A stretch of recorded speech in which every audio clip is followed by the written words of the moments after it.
Soekarno ditangkap oleh pemerintah Hindia Belanda dan tenaga kerja secara paksa dalam sistem Romusa.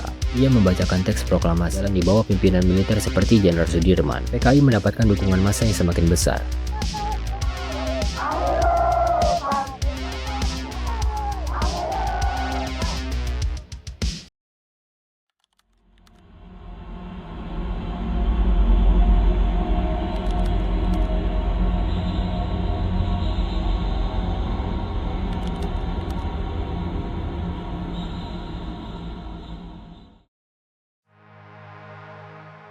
Kalau ada satu hal yang paling menarik dari Soekarno, mungkin bukan karena dia akhirnya menjadi presiden pertama Indonesia. Yang lebih menarik justru bagaimana seorang anak yang lahir ketika Indonesia bahkan belum menjadi sebuah negara, bisa tumbuh menjadi orang yang mampu membuat jutaan rakyat percaya bahwa kemerdekaan bukan sekedar mimpi. Tapi perjalanan menuju sana jelas tidak instan.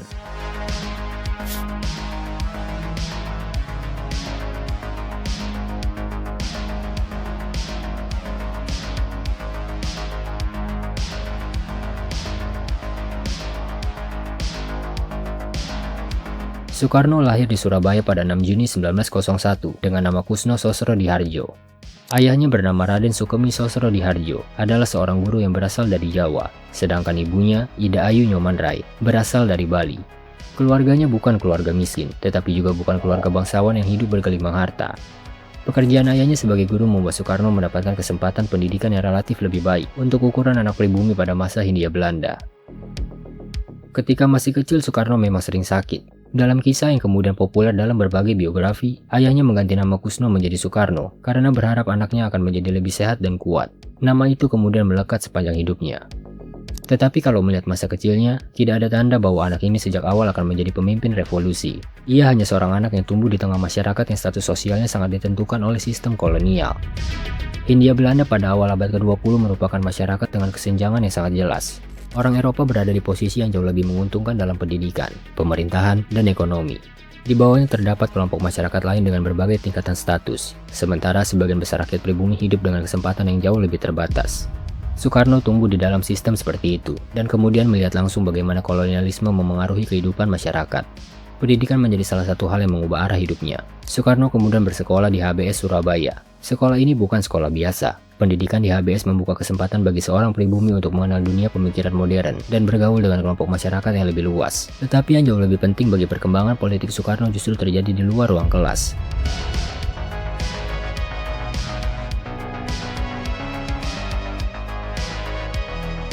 Saat berada di Surabaya, Soekarno tinggal di rumah Hos Cokro Aminoto, salah satu tokoh paling berpengaruh dalam syarikat Islam.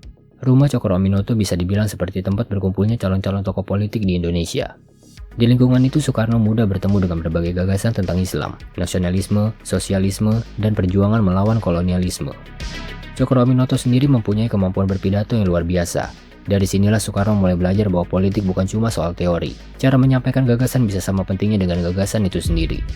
Soekarno kemudian menyerap banyak hal dari lingkungan itu, tetapi dia tidak menjadi sekadar pengikut Cokro Aminoto. Ia mulai mengembangkan pemikiran politiknya sendiri, dan semakin yakin bahwa persoalan terbesar di Indonesia adalah kolonialisme. Di Surabaya pula, Soekarno berkenalan dengan berbagai tokoh pergerakan dan menyaksikan perdebatan politik yang semakin berkembang. Ia membaca berbagai pemikiran dari dunia barat. Nasionalisme kemudian menjadi salah satu gagasan utama dalam pikirannya. Bagi Soekarno, bangsa Indonesia harus memiliki kesadaran sebagai sebuah bangsa terlebih dulu, sebelum bisa benar-benar merdeka. Setelah menyelesaikan sekolahnya di Surabaya, Soekarno pindah ke Bandung untuk melanjutkan pendidikan di Institut Teknologi Bandung. Ia mengambil jurusan teknik sipil. Pada akhirnya, ia berhasil memperoleh gelar insinyur pada 1926. Soekarno semakin aktif dalam pergerakan politik. Ia menulis, berdiskusi, dan mulai membangun jaringan dengan tokoh-tokoh nasionalis. Pada 1927, bersama sejumlah tokoh pergerakan, ia mendirikan Perserikatan Nasional Indonesia, yang kemudian berkembang menjadi Partai Nasional Indonesia atau PNI. Tujuan utamanya jelas, yaitu memperjuangkan Indonesia untuk merdeka. PNI menggunakan gagasan nasionalisme sebagai alat untuk membangun kesadaran politik rakyat. Soekarno percaya bahwa rakyat harus berhenti melihat dirinya sebagai sekumpulan penduduk di bawah pemerintah kolonial, dan mulai melihat dirinya sebagai sebuah bangsa yang mempunyai hak menentukan nasib sendiri. Masalahnya, pemerintah Belanda juga melihat perkembangan itu. Bagi pemerintah kolonial, organisasi yang secara terbuka membicarakan kemerdekaan jelas bukan sesuatu yang bisa dibiarkan. Aktivitas Soekarno mulai diawasi. Pidato-pidatonya menarik semakin banyak orang, dan semakin banyak orang mendengarkan Soekarno, semakin besar pula kekhawatiran pemerintah kolonial terhadap pengaruhnya. Pada tahun 1929, Soekarno ditangkap oleh pemerintah Hindia Belanda bersama beberapa tokoh PNI. Ia kemudian menjalani persidangan dan dipenjara di Sukamiskin. Tetapi penjara tidak membuatnya berhenti berbicara. Justru dari persidangan inilah lahir salah satu karya politik paling terkenal dalam sejarah pergerakan Indonesia. Indonesia Menggugat. Dalam pembelaannya, Soekarno tidak sekedar berusaha membuktikan bahwa dirinya tidak bersalah. Ia menggunakan ruang pengadilan untuk menyerang sistem kolonialisme secara terbuka. Ia menjelaskan bagaimana imperialisme bekerja dan bagaimana kekuasaan kolonial memengaruhi kehidupan rakyat Indonesia. Pidato itu membuat namanya semakin terkenal, tetapi popularitas tidak membuat pemerintah kolonial berubah pikiran. Soekarno tetap dihukum dan PNI kemudian dibubarkan. Setelah keluar dari penjara, aktivitas politiknya terus berlanjut melalui organisasi lain. Pada tahun 1933, Soekarno kembali ditangkap. Ia dibuang jauh dari pusat pergerakan politik. Soekarno diasingkan ke ND, Flores. Disinilah kehidupan Soekarno memasuki fase yang berbeda. ND jauh dari Bandung dan Batavia. Ia tidak lagi berada di tengah pusat pergerakan. Tetapi pengasingan justru memberikan waktu yang cukup panjang baginya untuk membaca, berdiskusi, dan memikirkan bentuk Indonesia yang ingin ia bangun. Salah satu kisah yang terkenal dari masa ND adalah kebiasaannya duduk dan merenung di bawah pohon sukun. Dalam berbagai cerita mengenai kehidupannya, tempat itu dikaitkan dengan pemikirannya mengenai dasar negara. Tetapi perlu diluruskan, Pancasila bukanlah sesuatu yang tiba-tiba selesai hanya karena Soekarno duduk di bawah pohon itu. Perumusan dasar negara berlangsung jauh kemudian dan melibatkan banyak tokoh. Soekarno sendiri baru menyampaikan gagasan 5 dasar negara secara terbuka dalam pidatonya di depan sidang BPUPKI pada 1 Juni 1945. Gagasan itu kemudian mengalami proses perumusan dan perubahan sebelum akhirnya rumusan Pancasila tercantum dalam pembukaan UUD 1945. Jadi kisah pohon sukun ND lebih tepat dilihat sebagai bagian dari perjalanan pemikiran Soekarno, bukan sebagai satu-satunya tempat lahirnya Pancasila. Setelah beberapa tahun di ND, Soekarno dipindahkan ke Bengkulu pada 1938. Di sana ia kembali aktif dalam kegiatan sosial dan politik. Ia juga bertemu dengan Fatmawati, yang kemudian menjadi istrinya dan ibu dari beberapa anaknya, termasuk Megawati Soekarno Putri. Tetapi ketika kehidupan pribadi Soekarno mulai berubah, situasi dunia juga sedang menuju bencana besar. Perang Dunia Kedua pecah pada 1939. Pada 1941, Jepang menyerang Pearl Harbor, dan kemudian bergerak cepat menguasai wilayah Asia Tenggara. Belanda yang selama puluhan tahun menguasai Indonesia, tidak mampu mempertahankan koloninya. Pada 1942, Jepang berhasil menguasai Hindia Belanda. Bagi rakyat Indonesia, penjajah hanya berganti. Belanda pergi, Jepang datang. Dan disinilah muncul salah satu keputusan paling kontroversial dalam kehidupan Soekarno. Ia memilih bekerja sama dengan Jepang. Kalau dilihat dari sudut pandang sederhana, keputusan itu memang mudah disebut sebagai kolaborasi dengan penjajah. Tetapi situasinya jauh lebih rumit. Jepang membutuhkan tokoh Indonesia yang memiliki pengaruh terhadap rakyat, sedangkan Soekarno melihat pemerintah Jepang sebagai kesempatan untuk membangun organisasi dan jaringan yang suatu hari bisa digunakan untuk kemerdekaan. Soekarno kemudian terlibat dalam berbagai organisasi bentukan Jepang, termasuk Putra. Ia juga menggunakan panggung yang diberikan Jepang untuk menyebarkan gagasan nasionalisme. Tetapi kerjasama itu memiliki sisi gelap yang tidak boleh dihapus dari sejarah. Soekarno memang melakukan propaganda yang menguntungkan Jepang. Ia ikut mengajak rakyat membantu kepentingan perang Jepang dan terlibat dalam mobilisasi massa. Pada masa pendudukan Jepang, rakyat Indonesia juga mengalami kekerasan, kekurangan pangan, dan pengerahan tenaga kerja secara paksa dalam sistem Romusa. Karena itu, menggambarkan Soekarno sebagai orang yang sejak awal hanya memanfaatkan Jepang juga terlalu sederhana. Ia memang memiliki tujuan politik sendiri, tetapi kerjasamanya dengan Jepang tetap memiliki konsekuensi nyata dan menjadi salah satu bagian paling kontroversial dari perjalanan hidupnya. Namun waktu terus berjalan, Jepang mulai kalah perang. Pada 1945, kekuatan Jepang di Asia semakin terdesak oleh sekutu. Di Indonesia sendiri, para pemimpin nasional mulai melihat bahwa kekalahan Jepang bisa menjadi kesempatan untuk mewujudkan kemerdekaan. Kemudian pada 15 Agustus 1945, Jepang menyerah kepada sekutu. Kabar itu mengubah keadaan dalam hitungan jam. Kelompok pemuda mendesak Soekarno dan Muhammad Hatta segera memproklamasikan kemerdekaan. Mereka khawatir kalau kemerdekaan terlalu lama ditunda, kesempatan itu akan diambil alih oleh sekutu atau dianggap sebagai pemberian Jepang. Soekarno dan Hatta memiliki pertimbangan sendiri. Ketegangan akhirnya memuncak dalam peristiwa Rengas Dengklok pada 16 Agustus 1945. Soekarno dan Hatta dibawa oleh kelompok pemuda ke Rengas Dengklok agar segera mengambil keputusan mengenai kemerdekaan. Setelah kembali ke Jakarta, perumusan teks proklamasi dilakukan di rumah Laksamana Tadashi Maeda. Soekarno, Hatta, dan Ahmad Subarjo membahas isi teks itu, sementara Sayuti Melik mengetiknya. Teksnya sangat singkat, tidak ada manifesto panjang, tidak ada uraian mengenai masa depan ekonomi Indonesia, hanya beberapa kalimat yang kemudian mengubah sejarah. Pada pagi hari 17 Agustus 1945, Soekarno berdiri di Jalan Pegangsaan Timur nomor 56 Jakarta. Ia membacakan teks proklamasi, Indonesia menyatakan dirinya merdeka. Dan sejak saat itu, Soekarno bukan lagi hanya seorang aktivis yang berteriak tentang kemerdekaan. Ia menjadi salah satu pemimpin dari negara baru yang baru saja lahir. Tetapi kemerdekaan itu belum berarti Indonesia benar-benar aman. Belanda ingin kembali, sekutu datang, perang mempertahankan kemerdekaan segera pecah.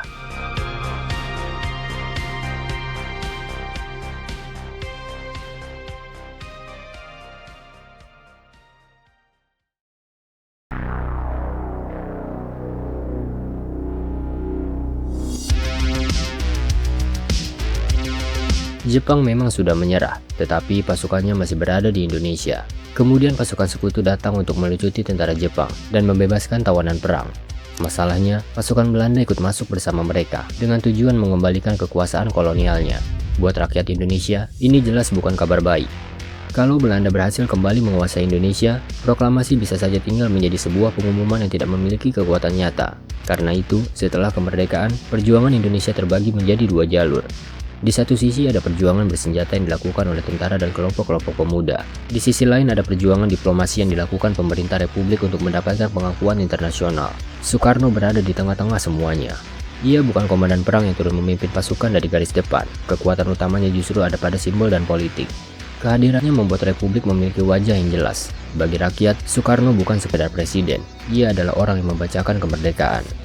Tetapi posisi itu juga membuatnya menjadi sasaran. Pada November 1945, pusat pemerintahan Republik Indonesia dipindahkan dari Jakarta ke Yogyakarta karena situasi keamanan yang semakin berbahaya. Jogja kemudian menjadi salah satu pusat utama Republik selama masa revolusi. Sementara itu, pertempuran terjadi di berbagai daerah.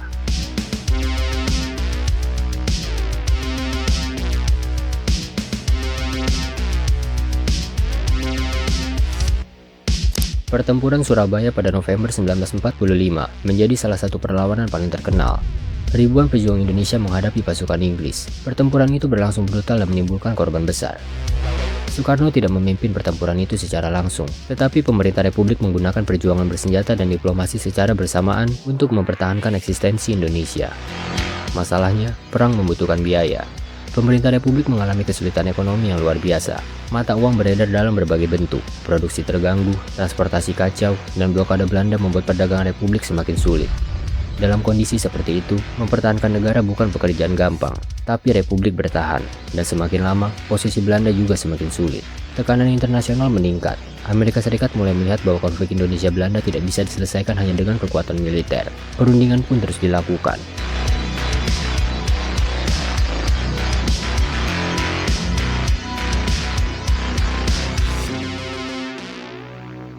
Pada 1946, lahir Perjanjian Linggarjati.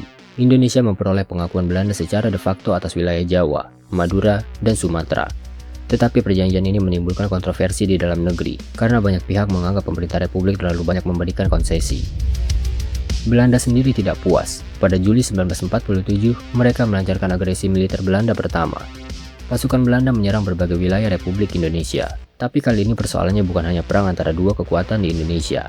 Dunia internasional mulai ikut campur. Perserikatan Bangsa-Bangsa membentuk Komisi 3 Negara untuk membantu penyelesaian konflik. Perundingan kembali dilakukan. Kemudian pada 1948, muncul Perjanjian Renville. Bagi Republik, hasilnya jauh lebih menyakitkan. Wilayah kekuasaan Republik semakin menyempit, karena adanya garis demarkasi yang kemudian dikenal sebagai garis Van Mook. Banyak pasukan Republik harus meninggalkan wilayah yang dikuasai oleh Belanda, dan melakukan perjalanan panjang menuju wilayah Republik. Situasinya semakin kacau.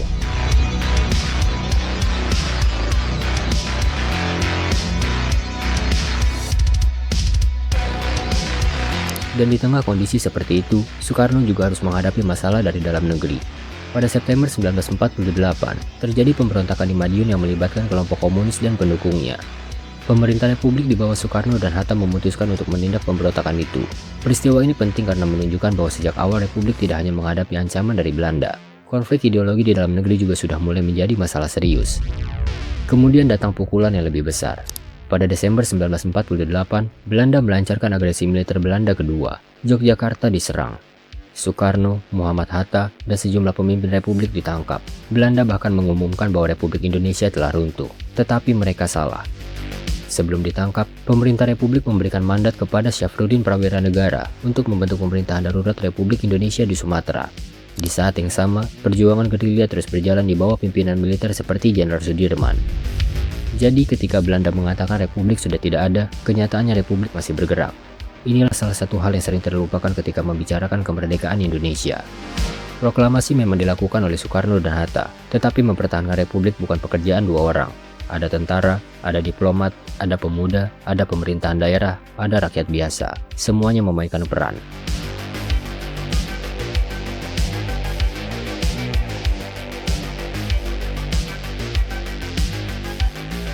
Tekanan terhadap Belanda semakin besar. Amerika Serikat bahkan mulai memberikan tekanan ekonomi dan politik karena khawatir konflik itu akan mengganggu stabilitas kawasan dan hubungan dengan negara-negara Asia yang baru merdeka. Perundingan kembali berlangsung.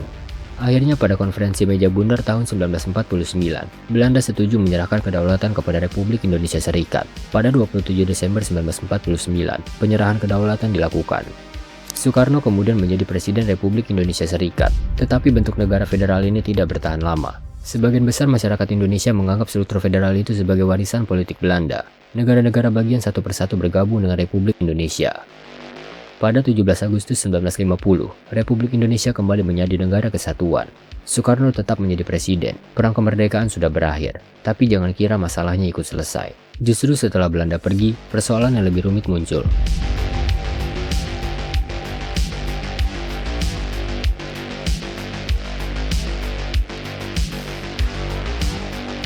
Indonesia harus membangun negara dari nol.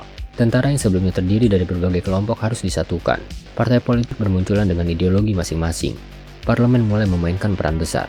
Kabinet berganti berkali-kali, dan pemerintah harus berhadapan dengan pemberontakan di sejumlah daerah. Inilah masa yang sering disebut sebagai periode demokrasi liberal atau demokrasi parlementer.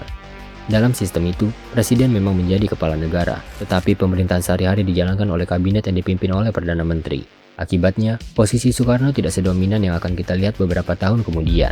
Partai politik mempunyai pengaruh besar, parlemen aktif, pers lebih bebas, dan Indonesia akhirnya menyelenggarakan sesuatu yang sangat penting, Pemilu 1955. Pemilu ini merupakan pemilu nasional pertama dalam sejarah Indonesia. Hasilnya tidak menghasilkan satu partai yang benar-benar dominan. 4 kekuatan utama muncul, PNI, Masyumi, Nahdlatul Ulama, dan PKI. Keempatnya mempunyai basis dan ideologi yang berbeda. PNI membawa nasionalisme, Masyumi membawa politik Islam modern, NU menjadi kekuatan politik Islam yang besar, sementara PKI semakin berkembang sebagai kekuatan kiri. Dan disinilah persoalan baru mulai terlihat. Indonesia memiliki demokrasi, tapi tidak memiliki kestabilan politik yang kuat. Kabinet berganti, partai saling bernegosiasi, program pemerintah sering terhambat.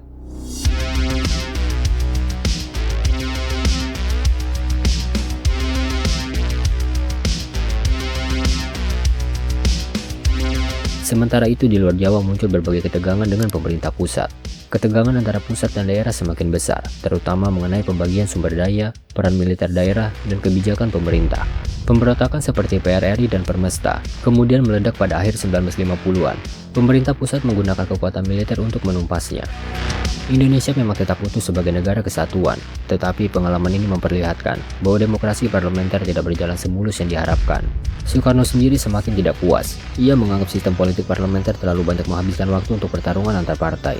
Menurutnya, Indonesia membutuhkan sistem yang lebih sesuai dengan karakter masyarakatnya. Gagasannya kemudian dikenal sebagai demokrasi terpimpin. Pada 1959, krisis politik mencapai titik penting. Konstituante yang bertugas menyusun konstitusi baru tidak berhasil mencapai kesepakatan mengenai dasar negara dan konstitusi. Soekarno kemudian mengeluarkan dekret Presiden 5 Juli 1959. Konstituante dibubarkan, UUD 1945 diberlakukan kembali, dan Indonesia memasuki fase politik yang sama sekali berbeda.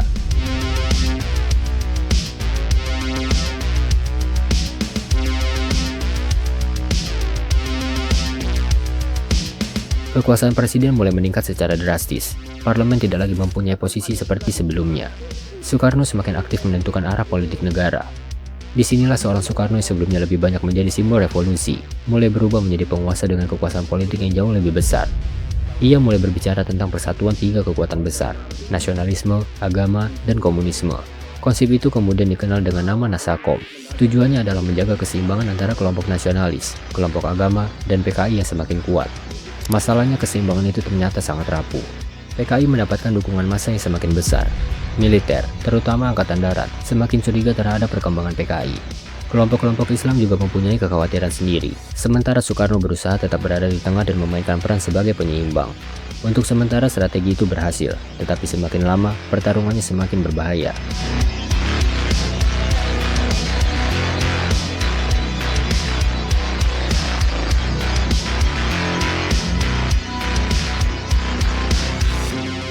Di luar negeri, Soekarno juga mulai mengambil posisi yang lebih keras. Ia menentang kolonialisme dan apa yang dianggapnya sebagai bentuk baru imperialisme Barat.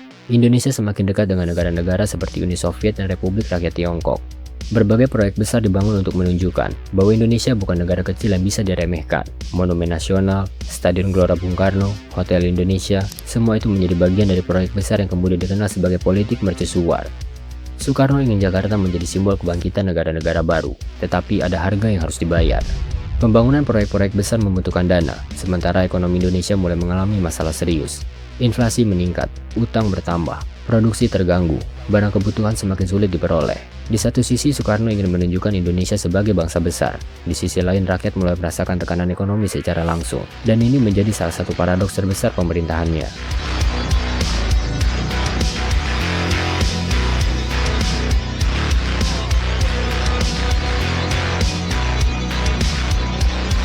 Negara sedang membangun simbol kebesaran, sementara ekonomi rakyat semakin tertekan. Tetapi Soekarno belum selesai. Justru pada awal 1960-an, pengaruhnya mencapai salah satu titik tertinggi. Ia menjadi tokoh yang semakin terkenal di dunia internasional. Konferensi Asia Afrika membuat nama Indonesia semakin diperhitungkan. Politik anti-kolonial membuat Soekarno mendapatkan banyak simpati dari negara-negara Asia dan Afrika. Namun di dalam negeri, pertarungan antara PKI, militer, kelompok Islam, dan kekuatan politik lainnya semakin panas. Dan pada 1963, MPRS menetapkan Soekarno sebagai presiden seumur hidup. Langkah itu memperlihatkan betapa jauh kekuasaan Soekarno telah berkembang sejak masa demokrasi parlementer.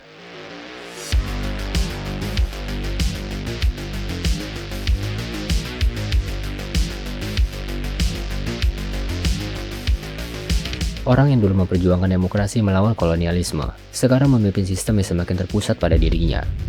Disinilah cerita Soekarno mulai memasuki wilayah yang jauh lebih kontroversial, karena semakin besar kekuasaannya, semakin besar pula risiko yang harus ia tanggung. Dan ketika konflik antara PKI dan Angkatan Darat semakin tajam, keseimbangan yang selama ini ia bangun mulai retak. Soekarno mungkin merasa dirinya masih mampu mengendalikan semuanya, tapi sejarah punya rencana lain. Karena beberapa tahun kemudian, pertarungan politik itu akan berubah menjadi salah satu tragedi paling gelap dalam sejarah Indonesia, dan Soekarno akan berada tepat di tengah-tengahnya.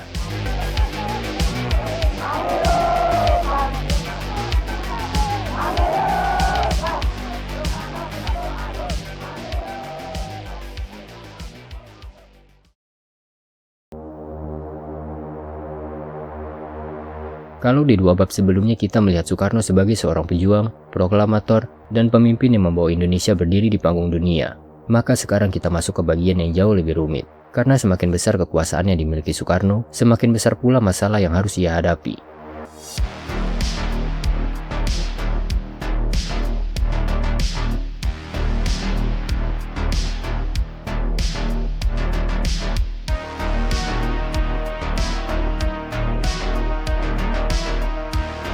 Pada akhir 1950-an, Soekarno mulai merasa sistem demokrasi liberal tidak membawa Indonesia kemana-mana.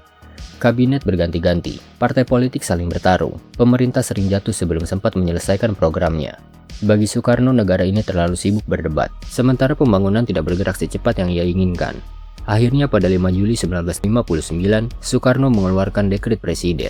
Konstituante dibubarkan, dan Indonesia kembali menggunakan UUD 1945.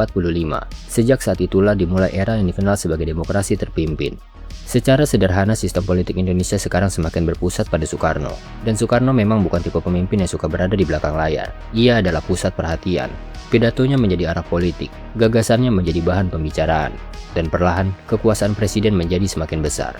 Tetapi Soekarno sadar bahwa Indonesia terdiri dari kelompok-kelompok yang sangat berbeda. Ada kaum nasionalis, ada kelompok Islam, ada kelompok komunis, ketiganya punya kepentingan masing-masing. Dan kadang mereka benar-benar tidak akur. Untuk menyatukan ketiga kekuatan itu, Soekarno memperkenalkan konsep Nasakom, nasionalisme, agama, dan komunisme. Di kepala Soekarno, tiga kekuatan ini seharusnya tidak perlu saling menghancurkan. Menurutnya Indonesia justru bisa berjalan kalau semuanya berada dalam satu keseimbangan. Kedengarannya memang bagus, masalahnya kenyataan politik jauh lebih keras daripada teori.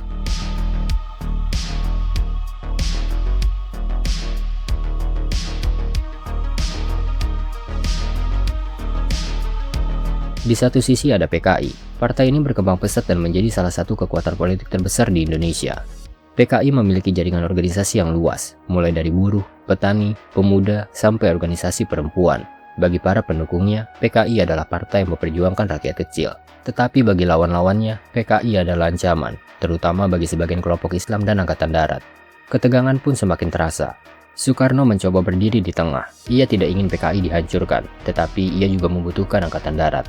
Masalahnya semakin lama hubungan antara PKI dan Angkatan Darat semakin sulit didamaikan. Masing-masing mulai curiga, masing-masing merasa pihak lain sedang menunggu kesempatan, dan Soekarno berada tepat di tengah dua kekuatan yang sama-sama besar. Sementara itu Soekarno juga sedang sibuk menghadapi dunia luar. Setelah berhasil mengambil alih Irian Barat, ia kembali menghadapi persoalan baru ketika Federasi Malaysia dibentuk pada awal 1960-an. Soekarno memandang pembentukan Malaysia dengan sangat curiga. Ia menganggapnya sebagai proyek yang didukung Inggris untuk mempertahankan pengaruhnya di kawasan Asia Tenggara. Maka keluarlah slogan yang kemudian sangat terkenal, Ganyang Malaysia.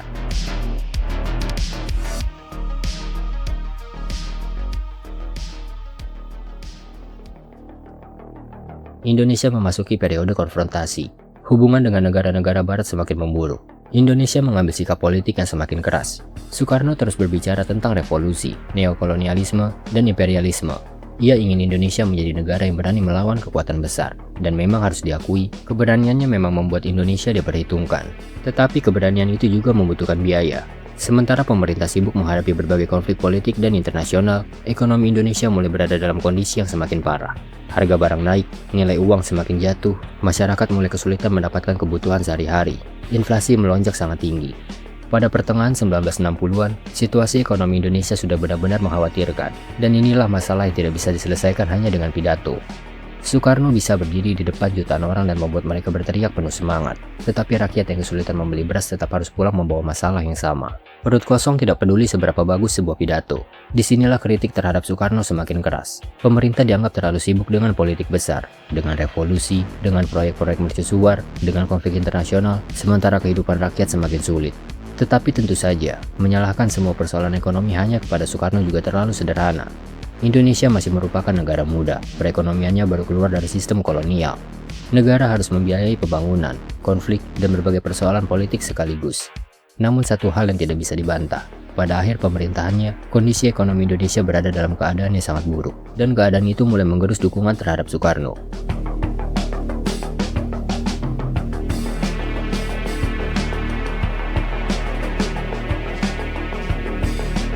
Di tengah kekacauan itu, konflik antara PKI dan Angkatan Darat semakin panas. PKI semakin kuat secara politik, Angkatan Darat juga semakin berpengaruh. Salah satu isu yang membuat ketegangan meningkat adalah gagasan mengenai pembentukan Angkatan Kelima. PKI mendukung gagasan untuk mempersenjatai buruh dan petani sebagai kekuatan tambahan di luar angkatan bersenjata yang sudah ada. Angkatan Darat menolak. Bagi mereka, memberikan senjata kepada organisasi massa merupakan langkah yang sangat berbahaya. Soekarno kembali berada di tengah. Ia mencoba menjaga keseimbangan, tetapi keseimbangan itu mulai terlihat seperti seseorang yang berdiri di atas tali tipis. Satu langkah salah, semuanya bisa jatuh. Dan akhirnya, tahun 1965 datang. Sebuah tahun yang sampai sekarang masih menjadi salah satu bagian paling kelam dan paling diperdebatkan dalam sejarah Indonesia.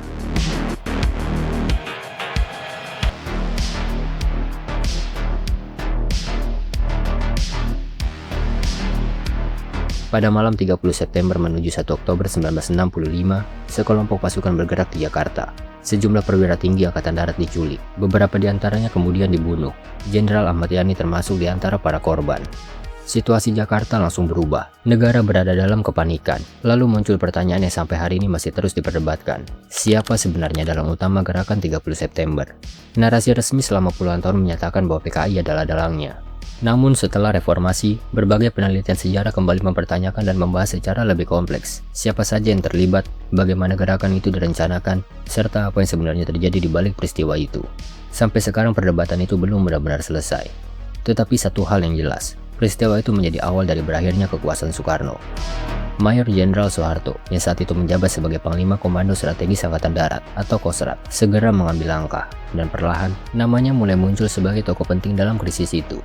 Sementara itu PKI langsung menjadi sasaran. Gelombang anti-komunisme menyebar ke berbagai wilayah Indonesia. Dan apa yang terjadi setelahnya jauh lebih besar daripada sekedar pergantian pemerintahan.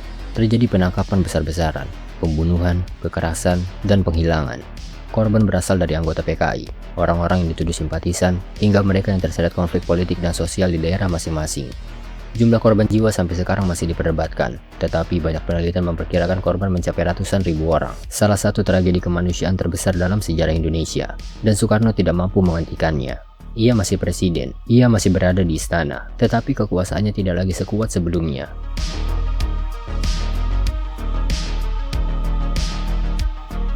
Soekarno mencoba mempertahankan keadaan. Ia menolak menyederhanakan seluruh persoalan hanya dengan menyalahkan satu pihak. Ia masih berbicara tentang revolusi, masih berusaha mempertahankan keseimbangan politik. Tetapi keadaan sudah berubah. Angkatan Darat semakin kuat, PKI hancur, dan masyarakat mulai bergerak melawan pemerintahannya. Mahasiswa turun ke jalan, demonstrasi terjadi di berbagai tempat. Mereka membawa tuntutan yang dikenal sebagai Tritura atau 3 tuntutan rakyat. Bubarkan PKI, rombak kabinet, turunkan harga. Tuntutan terakhir mungkin menjadi yang paling mudah dirasakan rakyat.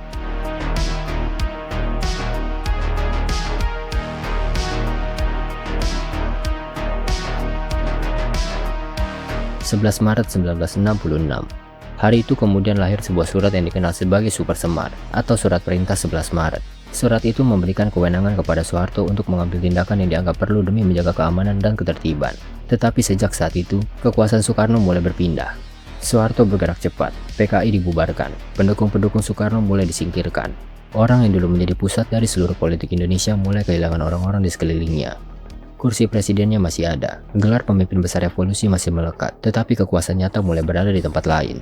Soekarno kemudian menyampaikan pidato pertanggungjawaban yang dikenal sebagai Nawaksara. Namun pidato itu tidak cukup untuk menghentikan proses politik yang sedang berjalan. MPRS meminta penjelasan tambahan, tekanan terus meningkat, dan pada akhirnya kekuasaan Soekarno resmi dicabut. Pada Maret 1967, MPRS mengangkat Soeharto sebagai pejabat presiden. Satu bab besar dalam sejarah Indonesia berakhir. Orang yang pernah menjadi tahanan Belanda, orang yang dibuang ke ND dan Bengkulu, orang yang membacakan proklamasi, orang yang pernah disambut jutaan rakyat, kini kehilangan kekuasaan di negara yang ikut ia dirikan. Tapi kejatuhan Soekarno ternyata bukan akhir dari ceritanya.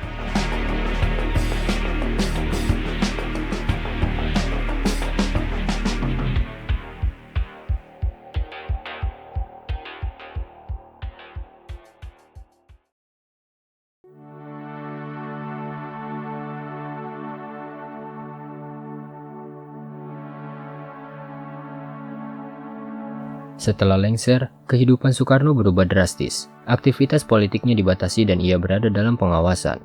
Kehidupan yang dulu penuh rapat, perjalanan, pidato, dan pertemuan dengan tokoh-tokoh dunia perlahan berubah menjadi masa yang jauh lebih sunyi. Pada saat yang sama kondisi kesehatannya semakin memburuk. Soekarno mengalami masalah kesehatan serius, termasuk gangguan ginjal. Tahun-tahun terakhir hidupnya dijalani ketika tubuhnya semakin melemah dan kekuasaan yang dulu begitu besar sudah benar-benar hilang. Pada 21 Juni 1970, Soekarno meninggal dunia di Jakarta. Ia berusia 69 tahun. Jenazahnya kemudian dimakamkan di Blitar, Jawa Timur. Secara politik perjalanan Soekarno telah berakhir, tetapi perdebatan tentang dirinya justru tidak pernah selesai, karena menilai Soekarno memang tidak bisa dilakukan dengan jawaban sederhana. Kalau kita bicara tentang perjuangan kemerdekaan, perannya sangat besar. Ia keluar masuk penjara, dibuang ke ND dan Bengkulu. Menjadi salah satu tokoh utama pergerakan nasional, dan bersama Muhammad Hatta, namanya tercatat sebagai proklamator kemerdekaan Indonesia. Di sisi lain, Soekarno juga berhasil membangun rasa percaya diri sebuah bangsa yang baru lahir. Indonesia pada masa itu masih muda, baru keluar dari penjajahan dan belum memiliki kekuatan ekonomi maupun militer sebesar negara-negara besar. Tetapi Soekarno tidak ingin Indonesia berjalan dengan kepala menunduk. Melalui pidato dan politiknya, ia terus menanamkan gagasan bahwa Indonesia adalah bangsa besar. Indonesia harus berdiri sejajar dengan negara lain. Indonesia tidak boleh menjadi boneka kekuatan asing. Gagasan itulah yang membuat Soekarno memiliki pengaruh besar. Bukan hanya di Indonesia tetapi juga di Asia dan Afrika. Konferensi Asia Afrika tahun 1955 menjadi salah satu warisan internasional terbesarnya. Tetapi tentu saja, perjalanan Soekarno tidak hanya berisi keberhasilan. Semakin lama pemimpin, kekuasaan politiknya semakin terpusat di tangannya. Era demokrasi terpimpin membuat ruang politik semakin sempit. Soekarno menjadi figur utama dalam hampir seluruh kehidupan politik Indonesia.